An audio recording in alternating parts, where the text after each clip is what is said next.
اب میں پروگرام کو آگے بڑھاتے ہوئے اس شعر کے ذریعے سے محترم یوسف الدین صاحب نیلنگے افتتاحی کلمات کے لیے دعوت دیتا ہوں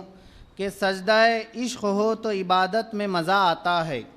سجدہ عشق ہو تو عبادت میں مزہ آتا ہے، خالی سجدوں میں تو دنیا ہی بسا کرتی ہے۔ لوگ کہتے ہیں کہ بس فرض ادا کرنا ہے، لوگ کہتے ہیں کہ بس فرض ادا کرنا ہے، ایسا لگتا ہے کوئی قرض لیا ہو رب سے، تیرے سجدے کہیں تجھے کافر نہ کر دے اے اقبال، تو جھکتا کہیں اور ہے سوچتا کہیں اور ہے۔ اب میں افتتاحی کلمات کے لیے جناب یوسف الدین نیلنگے صاحب سے گزارش کرتا ہوں کہ آئیں وہ افتتاحی کلمات پیش کریں۔ السلام علیکم ورحمۃ اللہ وبرکاتہ۔ نحمد و نصلی علی رسولہ الکریم، اما بعد، قال اللہ تعالیٰ فی القرآن المجید والفرقان الحمید، فاعوذ باللہ من الشیطان الرجیم، بسم اللہ الرحمن الرحیم، ولا تقولوا لمن یقتل فی سبیل اللہ اموات بل احیاء ولکن لا تشعرون، وَلَنَبْلُوَنَّكُمْ بِشَيْءٍ مِّنَ الْخَوْفِ وَالْجُوعِ وَنَقْصٍ مِّنَ الْأَمْوَالِ وَالْأَنفُسِ وَالثَّمَرَاتِ وَبَشِّرِ الصَّابِرِينَ۔ صدق اللہ العلی العظیم۔ ڈائس پر تشریف فرما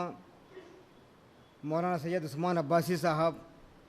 مولانا عبدالسلام صاحب قاسمی، امام و خطیب مسجد دارا گری مومن پورہ، آج کے مہمان خصوصی برادر محمد آصف الدین صاحب، رکن مجلس شورا جماعت اسلامی ہند کرناٹکا، اور سامعین نوجوان ساتھیوں، سال نو کا پیغام ہجرت و شہادت کے عنوان پر مقامی یونٹ ہر سال یہ پروگرام رکھتی ہے۔ اس پروگرام میں میں آپ تمام حضرات کا تہہ دل سے استقبال کرتا ہوں۔ پروگرام رکھنے کا مقصد یہ ہوتا ہے، یہ سال ماہ محرم الحرام کا جو مہینہ ہے، اسلامی کیلنڈر کے مطابق یہ سال کا پہلا مہینہ ہے، اور اس مہینے میں امام حسین رضی اللہ تعالیٰ عنہ کی شہادت ہوئی ہے۔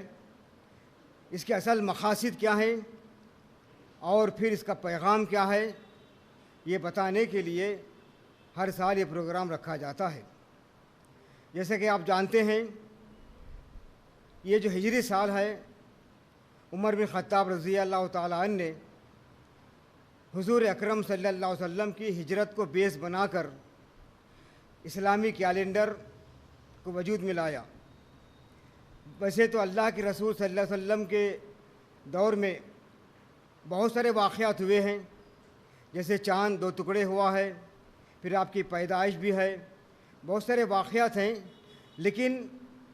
عمر بن خطاب رضی اللہ تعالیٰ عنہ نے صحابہ کرام کے مشورے سے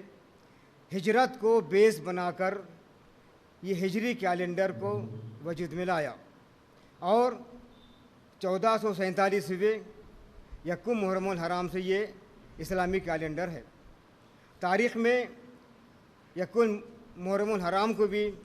سیدنا عمر فاروق رضی اللہ تعالیٰ کی شہادت کا بھی دن ہے، اور پھر 10 محرم الحرام کو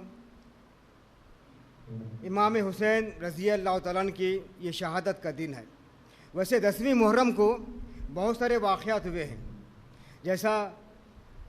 نوح علیہ السلام کی کشتی جودی کے پہاڑ پر جا کے لگی،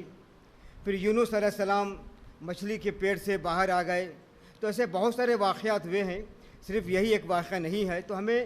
تاریخ کا مطالعہ بھی کرنا ہے، اور یہ حقیقت سے واقف ہونا ہے کہ یہ کربلا کا جو واقعہ پیش آیا، یہ کیا واقعی جنگ تھی، یہ کیا تھا، اس پر ہمیں تحقیق کرتے ہوئے اس کا مطالعہ کرنا ہے، کیونکہ امیر معاویہ رضی اللہ تعالیٰ عنہ جب اپنے حیات میں اپنے بیٹے کو ہی نامزد کیا، تو یہ اسلامی قانون کے اندر پہلی تبدیلی تھی، کیونکہ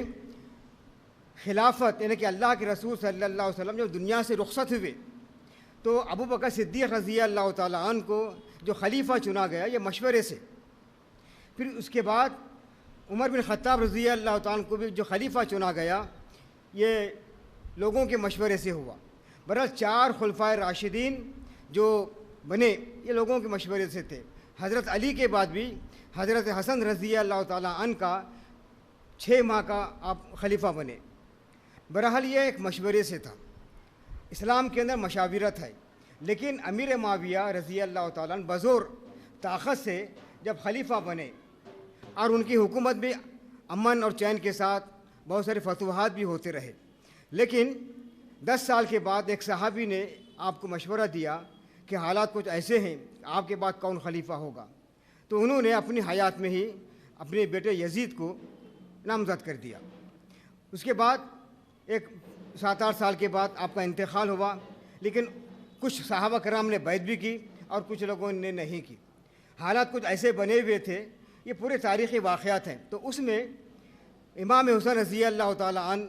جب کوفے کو چلے گئے، وہاں کے لوگوں نے بلایا اور 72 افراد ان کے تھے، اور سامنے جو لشکر تھا فوج کا، کس طریقے سے یہ معاملات کیا ہوا، کیسا ہوا، 72 اس کے اندر بچے بھی تھے، عورتیں بھی تھے، اور پھر امام حسین رضی اللہ تعالیٰ عنہ نے وہاں پر ان کے خطوط بھی بتائے، کوفے والوں نے دھوکے سے بلایا، اور یہ پورے واقعات تاریخ کے اندر لکھے ہوئے ہیں، اس کا ہمیں مطالعہ کرنا ہوگا۔ اور پھر 10 محرم الحرام کو یہ سارا واقعہ پیش آیا۔ امام حسین رضی اللہ تعالیٰ عنہ نے حق کے لیے اپنی جان، اپنی مال، یہاں تک اپنے خاندان کو قربان کر دیا، لیکن باطل کے آگے سرنگو نہیں ہوئے۔ کسی ایک موٹیویشنل نے یہ بات کہی تھی، یزید نے امام حسین سے صرف 1 ووٹ مانگا تھا، یزید نے امام حسین سے صرف 1 ووٹ مانگا تھا، 72 لوگوں کو شہادت دلوائی، لیکن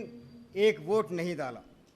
لیکن وہ ووٹی تھے نا، بیعت کرو بول کے تھا وہ، لیکن انہوں نے بیعت نہیں کی، کیونکہ اسلامی قانون میں تبدیل ہو رہی تھی، اس لیے امام حسین رضی اللہ تعالیٰ عنہ نے اس کو برداشت نہیں کیا، بلکہ اپنی جان قربان کر دی تھی۔ تو محترم برادران اسلام، آج ہمارے ملک کے حالات اور عالمی سطح کے جو حالات ہیں ہم دیکھتے ہیں، فلسطین کے اندر کتنے لوگ، بچے، عورتیں، مرد شہادت نوش فرما لیے ہیں، اور اسلام دشمن طاقتیں پورے ایک جٹ ہو کر اسلام اور مسلمانوں کو مٹانے کی کوشش کر رہے ہیں۔ ان حالات کے اندر ہم ماہ محرم کے مہینے سے گزر رہے ہیں، تو انشاءاللہ ہمارے یہ مقررین سے آپ تفصیلی بات سنیں گے۔ امام حسین کا واقعہ ہے، ملک کے موجودہ حالات ہیں، پھر عالمی سطح کے جو حالات ہیں، ان حالات سے انشاءاللہ آپ کو مزید معلومات ملیں گے۔ میں اتنی بات کہتے ہوئے اللہ سے دعا کرتا ہوں کہ اللہ تعالی ہمیں امام حسین رضی اللہ تعالیٰ عنہ کا جو پیغام ہے اس پیغام پر ہمیں چلنے کی توفیق عطا فرمائے۔ وآخر دعوانا ان الحمد للہ رب العالمین۔